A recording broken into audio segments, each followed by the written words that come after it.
এই পৃথিৱীত সকলোৱে ভালে থাকিব বিচাৰে, কিন্তু ভাগ্যই সকলোকে সেই সুযোগ নিদিয়ে। কাৰোবাক ভাগ্যই সুযোগ দিলেও কোনোবাই সেই সুযোগ গ্ৰহণ কৰে আৰু আন কোনোবাই নকৰে। মায়া এটা অদ্ভুত বস্তু।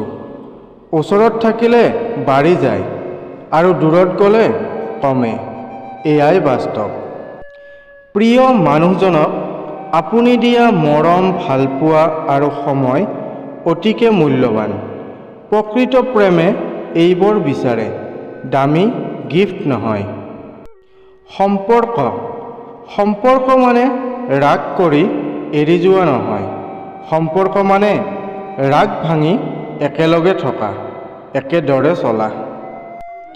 প্ৰেমৰ প্ৰথম ফালে মানুহে জীৱন দিব পাৰে, কিন্তু প্ৰেম পুৰণা হ'লে সময়ো দিব নোৱাৰে। অলপ অৱহেলা আৰু অলপ বেয়া ব্যৱহাৰে এটা সুন্দৰ সম্পৰ্ক ভাঙি দিয়াৰ বাবে যথেষ্ট। সেয়েহে অৱহেলা আৰু বেয়া ব্যৱহাৰ ভাবি চিন্তি কৰাহে উচিত। মাজে মাজে এনেকুৱা মন হয় যে তোমাৰ লগত মোৰ অন্তৰখন সলনি কৰোঁ, যাতে তুমি বুজিব পাৰা তোমাক মই কিমান ভাল পাওঁ। ভাল পোৱাত কম বেছি অভিমান থাকে সঁচা, কিন্তু ভালপোৱা বুলি ইমান অভিমানো নকৰিবা যে আনজনে তোমাক পাহৰিবলৈ বাধ্য হয়। অতিৰিক্ত চঞ্চল চৰিত্ৰৰ ছোৱালীবোৰেই জীৱনত বহু বেছি কষ্ট পায়। চকুৰ পানীৰ ৰূপ বিভিন্ন ধৰণৰ হ'ব পাৰে। কিছুমানে কান্দে কষ্টৰ ফলত, কিছুমানে কান্দে দুখৰ ফলত, আৰু কিছুমানে কান্দে সুখত, আন কিছুমানে কান্দে ছলনা কৰি। তুমি কিয় বুজি নোপোৱা? তুমি কথা নক'লে মোৰ বৰ কষ্ট হয়। দুখ এইটো নহয় যে মই তোমাক নাপাম, কষ্ট এইটোৱে যে মই তোমাক পাহৰিব নোৱাৰিম।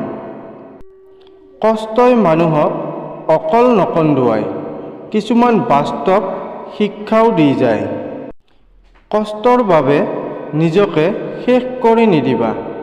বাচি থাকিলে সুখ দেখা পাবা। বিশ্বাস কথাটো প্ৰেম বা ভালপোৱাতকৈ বহু দামী, কাৰণ বিশ্বাস নাথাকিলে প্ৰেম বা ভালপোৱা টিকি নাথাকে। আজি বহুদিন পিছত তোমাক দেখা পালোঁ। মনটো ভৰি নগ'ল ঠিকেই, কিন্তু চকুৰ পানীৰে মুখখন ভৰি গ'ল। ভালপোৱা মানুহজনক অকল ভাল পালেই নহয়, তাৰ ৰাগ, অভিমান, দুখ সকলো বহন কৰিব লাগে, আৰু এইটোৱেই প্ৰকৃত প্ৰেম। মই সলনি হ'ব বিচৰা নাছিলোঁ, কিন্তু তোমাৰ অৱহেলাই মোক সলনি হ'বলৈ বাধ্য কৰিলে। সময় আৰু আপোনজনে যেতিয়া একেলগে আঘাত কৰে, তেতিয়া মানুহ বাহিৰৰ পৰা নহয়, ভিতৰৰ পৰা শক্তিশালী হয়, পাথৰ হয়, আৰু আন মানুহে তাক কঠোৰ বুলি কয়। এয়াই বাস্তৱ। মানুহ অৰ্থৰ শূন্যতাতকৈ প্ৰেমৰ শূন্যতাত বেছিকৈ কান্দে। নিজক এনেদৰে সজোৱা, যিসকলে তোমাক এৰি গৈছে সিহঁতে যেন এদিন তোমাক দেখি আফচোচ কৰে। ধন্যবাদ।